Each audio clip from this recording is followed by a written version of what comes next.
ہماری زبان ہے اردو، پنجابی، پشتو، ہم لا الہ الا اللہ بھی پڑھتے رہتے ہیں، قبروں پہ سجدے بھی کرتے ہیں۔ ہم کہتے ہیں ہم نے کوئی انہیں الہ مانا ہے؟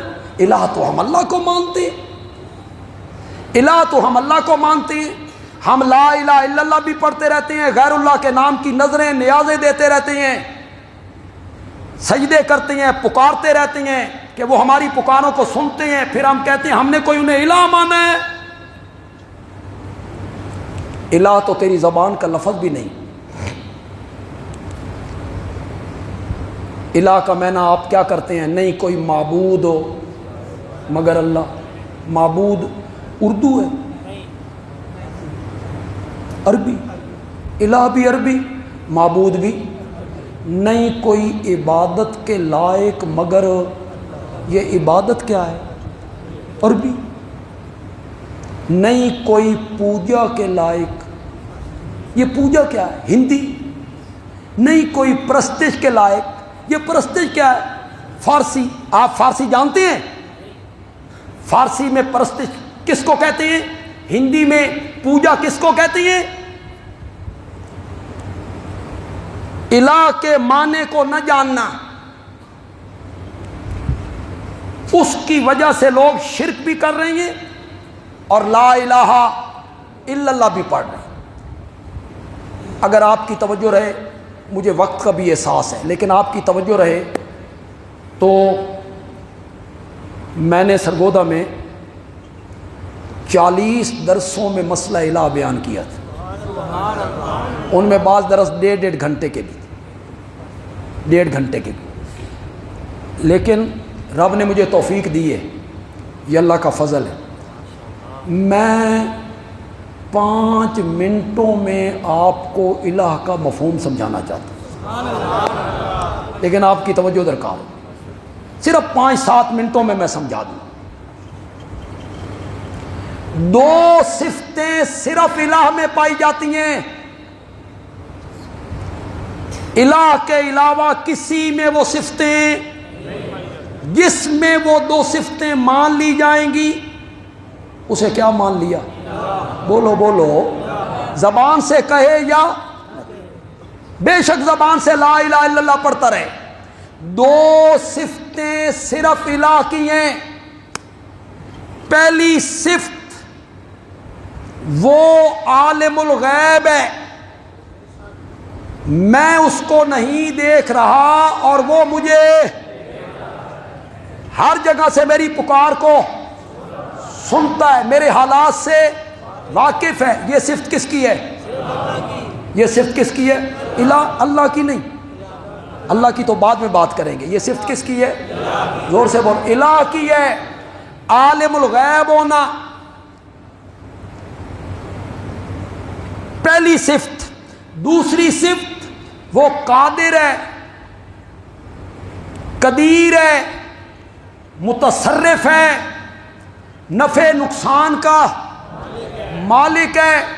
میں اس کی تفصیل میں نہیں جانا چاہتا، بس صرف ایک اشارہ کروں گا، قادر ہے، قدیر ہے، مقتدر ہے، اور قادر بھی ایسا دل میں آئے نا تو مریم کی گود بغیر خامد کے ہری کر کے رکھ دیا کرتا ہے۔ قادر ہے، متصرف ہے، میرا نفع نقصان اس کے ہاتھ میں ہے۔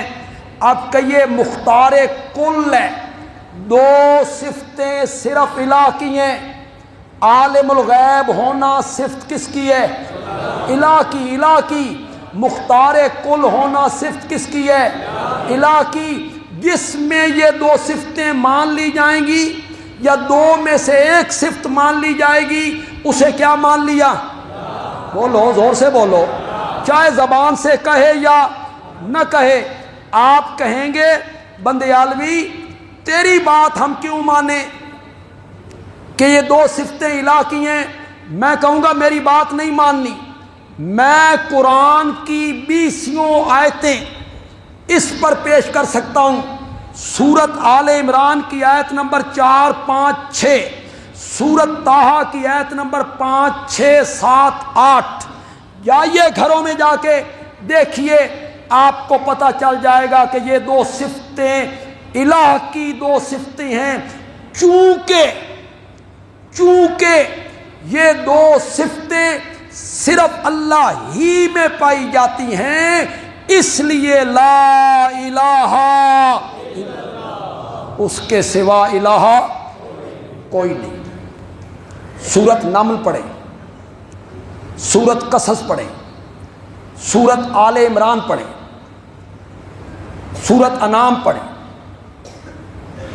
آیت الکرسی پڑھیں، پڑھو۔ شروع میں کیا کہا؟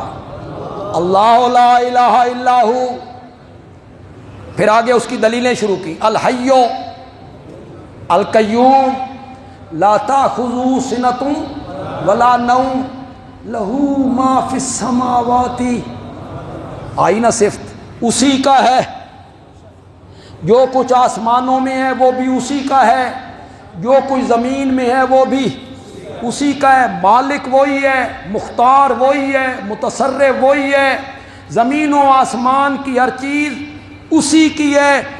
یعلم ما بین ایدیہم وما خلفہم، جو کچھ مخلوقات سے پہلے ہو چکا ہے اسے بھی وہی جانتا ہے، اور جو کچھ بعد میں ہونے والا ہے اسے بھی وہی جانتا ہے۔ یہی دو صفتیں ذکر کی۔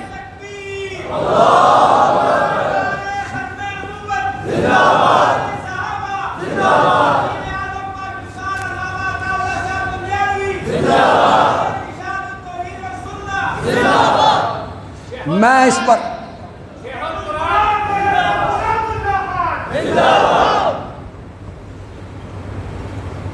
میں قرآن کی 20 آیتیں اس پر پیش کر سکتا ہوں۔ اللہ نے ان دو صفتوں کو ذکر کیا، اور ان دو صفتوں کو ذکر کرنے کے بعد اللہ نے ساتھ ہی کہا اگر یہ دو صفتیں میری ہیں نا تو پھر میرے دعوے کو تسلیم کرو، اللہ لا الہ الا ہو، پھر اس کے سوا الہ بننے کے لائق کوئی نہیں۔ میں اس سے بھی ذرا آسان کر دیتا ہوں یار، مقصد تو آپ کو سمجھانا ہے، اللہ کرے آپ کو الہ کا معنی سمجھ آ جائے، الہ کا مفہوم سمجھ آ جائے۔ میں اس سے بھی آسان کر دیتا ہوں، لیکن آپ کی توجہ درکار ہے۔ کبھی کبھی میں چھپا کے بات شروع کیا کرتا ہوں، خطابت کہتے اس کو ہیں، خطیب پردہ ڈال کے بات کرے اور لوگ خود پردے ہٹائیں، پھر مزہ ہے نا، پھر بولنے والے کو بھی لطف آتا ہے۔ میں شروع کروں اور جو میرے سامنے موائز ساتھی ہیں یہ فوراً سمجھ کو آ جائے بھئی یہ کون سی بات کرنا چاہتا ہے۔ دریا ہے، اس میں ایک کشتی ہے، کشتی میں ایک پیغمبر ہے، بولو تو صحیح یار، کون ہے؟ زور سے بولو۔ کشتی میں پیغمبر بیٹھا ہوا ہے، کشتی گرداب میں آئی، بھنور میں پھنس گئی، ناموافق ہوائیں چلی، کشتی ڈاواں ڈول ہونے لگی، لوگوں نے کہا ایک بندے کو باہر نکالنا ہے۔ کس کو نکالیں؟ کہ قرآن اندازی کرو۔ قرآن اندازی کی تو نام نکلا کس کا؟ بولو تو صحیح یار، یہ قصہ نہیں ہے جناب، یہ 12 سال کی بیڑی ڈبونا اور پھر اس بیڑے کو کنارے لگانا، یہ حکایت نہیں ہے، قصہ نہیں ہے، کہانی نہیں ہے، رب کا قرآن ہے، رب کا قرآن ہے۔ زندہ پیغمبر کشتی کے اندر، زندہ پیغمبر کشتی کے اندر، کشتی گردام میں، بھنور میں، ایک بندے کو باہر نکالنا ہے، قرآن اندازی کرو، نام کس کا نکلا؟ لوگوں نے کہا نہیں یار، چہرہ دیکھو، چہرے کی معصومیت دیکھو، پھر اوپر سے نورانیت دیکھو، یہ لوگ دریاؤں میں ڈالنے کے قابل ہیں نہیں نہیں دوبارہ قرآن اندازی کرو. دوبارہ قرآن اندازی کی گئی, نام پھر کس کا نکلا؟ انہوں نے کہا نہیں, تیسری بار قرآن اندازی کرو. تیسری بار قرآن اندازی ہوئی, نام پھر کس کا نکلا؟ تیسری بار بھی نام حضرت یونس کا نکلا. بندیالوی ایک جملہ کہنا چاہتا ہے, پنجابی میں کہوں گا تو اس میں لطف زیادہ آئے گا. اللہ کرے سارے لوگ پنجابی سمجھ جائیں. کچھ بولو تو صحیح. جن کو پنجابی سمجھنا ہے وہ کسی بندے سے اردو میں ترجمہ کروا دے. ترجمہ کرو یہ کی مفہوم. تیسری بار قرآن اندازی کی گئی, نام پھر کس کا نکلا؟ گل انج بن گئی, اللہ دا پیغمبر کشتی چ بہوے تو کشتی ڈوب دیے. اللہ دے پیغمبر نو کشتی چ باہر کڈو, کشتی بچ دیے. اللہ نے مسئلہ سمجھایا, اوے لوگوں کشتیوں کا ڈبونا اور کنارے لگانا یہ نبیوں ولیوں کے نہیں, میرے اختیار میں ہے.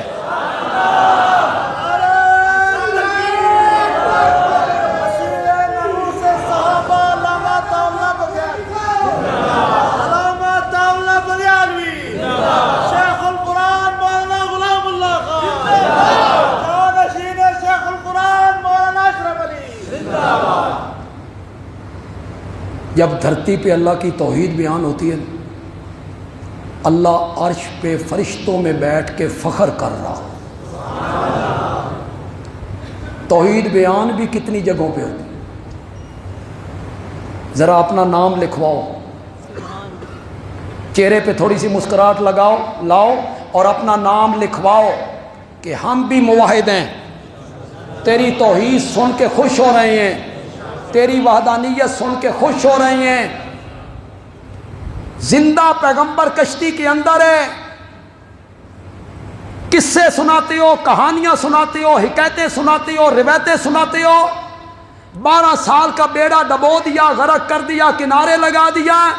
جن واقعات کا نہ سر نہ پیر وہ سناتے رہتے ہو. تمہارے اور ہمارے اندر فرق صرف یہ ہے کہ تم لوگوں کو قصے اور کہانیاں سناتے ہو اور ہم لوگوں کو رب کا قرآن سنایا کرتے ہیں. فرق تمہارے اور ہمارے اندر یہی ہے. رضینا قسمت الجبار فینا لنا علم وللجہال مالو. ہم رب کی تقسیم پر راضی ہیں, اس نے ہمارے نصیب میں قرآن کر دیا ہے. اللہ کا قرآن سنا رہے ہیں, تم قصے اور کہانیوں پر بنیاد بناتے ہو عقیدے کی. حضرت یونس نے چھلانگ لگائی. اللہ نے ایک مچھلی کو کہا میرا پیغمبر آ رہا ہے, اس کا لقمہ بنا. لکڑ ہضم, پتھر ہضم, میرے نبی کا ایک بال بھی بیکا نہیں ہونا چاہیے. تے لے کے ترے بھی نہ پئی, تیرنا بھی نہیں ہے. میرے نبی کو ہچکولے نہ آئے. یہ تہ میں جا کے بیٹھ گئی. 3 اندھیرے ہیں. فنادا فی الظلمات, سمندر کی تہ کا اندھیرا, مچھلی کے پیٹ کا اندھیرا, رات کا اندھیرا. 3 اندھیرے ہیں. بس یہی نقطہ ہے جو میں مسئلہ الہ سمجھانے لگا ہوں, اسی نقطے پر ختم بھی کر دوں گا. توجہ آپ کی چاہیے. حضرت یونس نے 3 اندھیروں میں مچھلی کے پیٹ میں کہا مولا میری پکارے یہاں سے سننے والا تیرے سوا کوئی نہیں ہے, تو ہی میری پکارے سننے والا ہے. مولا تیرے سوا اس جیل کا پھاٹک کھولنے والا کوئی نہیں ہے, تو ہی ہے اس مصیبت سے مجھے بچانے والا, اس غم سے نجات دینے والا, تو ہی ہے. کہا ہوں پریشان ہو گیا. میں نے بالکل نیا رنگ اختیار کر لیے, مسئلہ الہ سمجھانے کے لیے بالکل میں نے نیا رنگ اختیار کر لیے. کہا مولا تیرے سوا پکارے سننے والا کوئی نہیں، تیرے سوا دکھ دور کرنے والا کوئی نہیں، تیرے سوا حاجتیں پوری کرنے والا کوئی نہیں، تیرے سوا مشکل کشا کوئی نہیں، تیرے سوا حاجت روا کوئی نہیں، تیرے سوا بچانے والا کوئی نہیں، تیرے سوا جیل کا دروازہ کھولنے والا کوئی نہیں۔ نہیں کہا نہیں کہا نہیں کہا، ساریاں گلاں دی اکو گل کیتی، لا الہ الا انت، لا الہ الا انت، تیرے سوا الہ کوئی نہیں، تیرے سوا معبود کوئی نہیں۔ حضرت یونس بتانا چاہتے ہیں جو مچھلی کے پیٹ میں سے پکارے سنتا ہو اس کو الہ کہتے ہیں، جو مشکلیں حل کر دیتا ہو اس کو الہ کہتے ہیں، جو حاجتیں پوری کر دیتا ہو اس کو الہ کہتے ہیں۔ اسی لیے حضرت یونس نے کوئی بات نہیں کہی، صرف ایک بات کہی، لا الہ الا انت سبحانک انی کنت من الظالمین۔